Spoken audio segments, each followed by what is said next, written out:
pradedam nuo tokio. Žinot ką, draugai, o aš jums pasakysiu, pusryčius į lovą aš gaunu tik tada, kai užmiegu ant baro. Penktadienį tinka.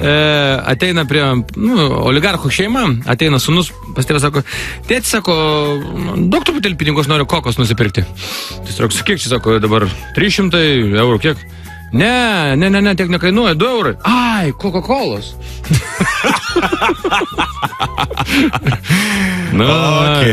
Eurus toks. Kuo egzamino metu studentas panašus į šunį, ar žinote?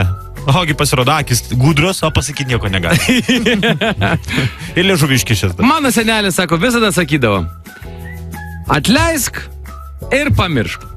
Taip, jis buvo geras žmogus, bet labai prastas policininkas.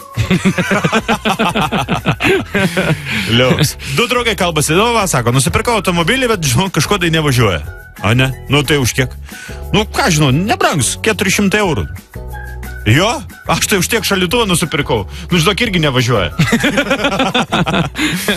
Sako, prieš 10 metų mes mokėdavome pinigus, kad mūsų nuotrauką įdėtų, tarkim, į pažinčių svetainę, dar kur nors. Žodžiu, kad jie atsidurtų internete.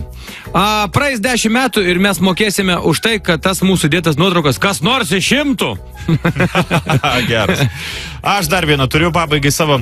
Ar žinojate, kodėl suvalkiečių mėgstamiausias automobilis yra Mercedesas?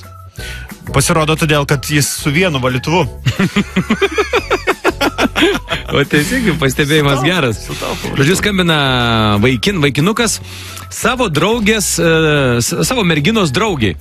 Skambina, sako, labas, Milda, sako, žiūrėk, jūs ten, sako, su mano draugė esat geros draugelkos, aš nežinau, ką jai reikėtų padovanoti gimtadienį progą, tu vis tiek ją geriau pažįsti, mes dar tik 2 mėnesiai draugaujam, gal patartum?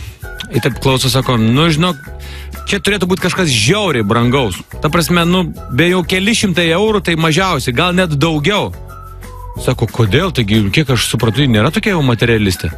Kaip sako, šiandien kas? Kovo 24, ne? O jos gimtadienis kovo 20.